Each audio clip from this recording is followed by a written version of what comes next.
In an effort to increase the number of transplants that are available for our recipients, patients in need of lung transplant, we embarked on a project with our local organ procurement organization, LifeSource, to set in place protocols for donation after cardiac death.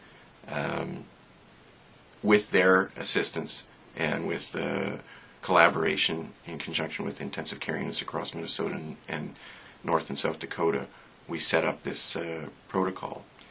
The publication in Mayo Clinic Proceedings is a report of the first experience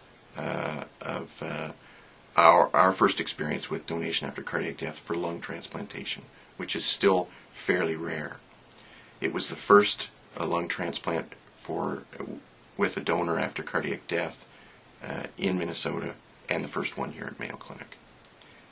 I'm happy to say it was a successful and so far very favorable experience, and it's encouraging us to work on doing this, expanding this to more patients, and keeping that option open within our organ procurement region, so that we can provide more transplants for more of the patients who are in need.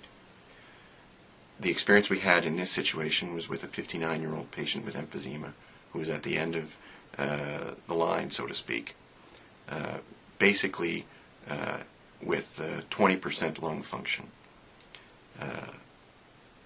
We were able to do this transplant because of this protocol for donation after cardiac death.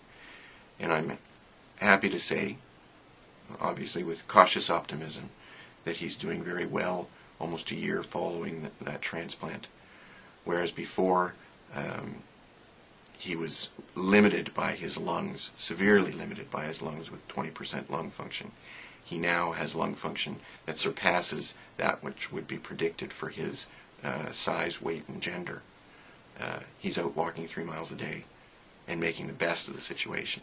He's a model patient, and he's taking every effort to make the best of the tremendous gift he's received.